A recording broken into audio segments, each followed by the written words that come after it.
I'd like to thank all of you, Vikas ji, Chandrasekhar Bhatia ji. It's a very beautiful program. I got into politics last year, about a year ago.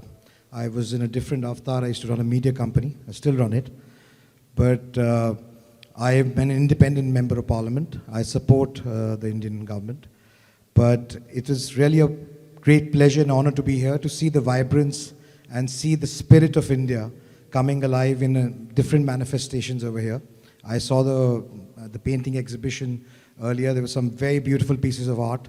And, some of the paintings that I saw were very depictive of how you see India from abstract. And that gives you a perspective. So, very good work. I must compliment the organizers. You're doing a phenomenal job to keep the spirit of India alive. I often say this, being Indian is about that never-dying spirit, that ability to survive and thrive in no matter where you are, whether it's the US, whether it's UAE, whether it's Canada, no matter where you're in the world, the Indian diaspora has been able to make a place for itself. And that's through sheer dint of hard work and being able to show the resilience that the Indian ethos communicates. So, congratulations to all of you to keep the light up and, keep it burning very high. I think it's a very proud moment to be here.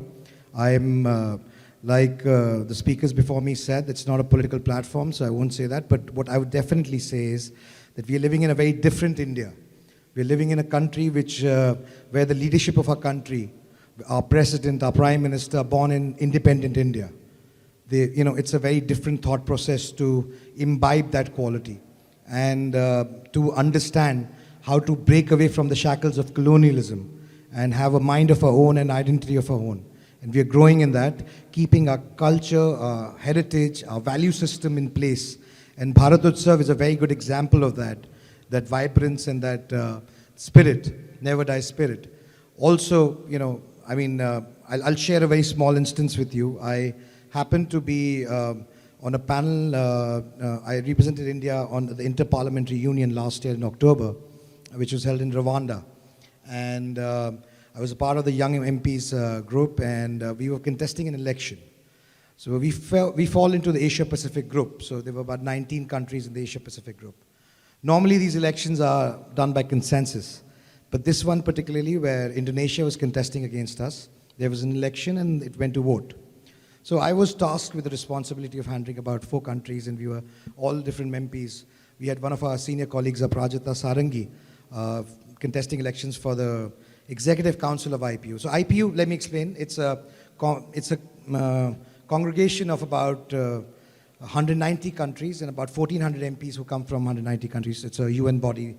And when the election happened, when it went to vote, we got 15 votes, they got 4, ultimately we won. But when we met in the evening for dinner, and this was, all the Asia-Pacific countries, all of them were there. And the kind of, the respect and the way they saw India, even though they contested, the ASEAN countries had not voted for us, the people had not voted for us. The warmth and the respect I saw in those countries' eyes for India, it was phenomenal. So even before I became an MP, with my blue passport, when I would travel, and the kind of respect you get being an Indian passport holder is something that has been only possible in the last 9 years under the Modi government, where he has been able to take India to a different platform and give a different identity. Thank you very much, and I really like to encourage you and thank you for calling me here and being a part of it. ITV Network family is, watching you right now. About 260 million people, that's the monthly traffic our network generates. We're the 3rd largest network in the country. We'll definitely get your message across to this platform. Thank you very much, and it was a pleasure being here. Thank you.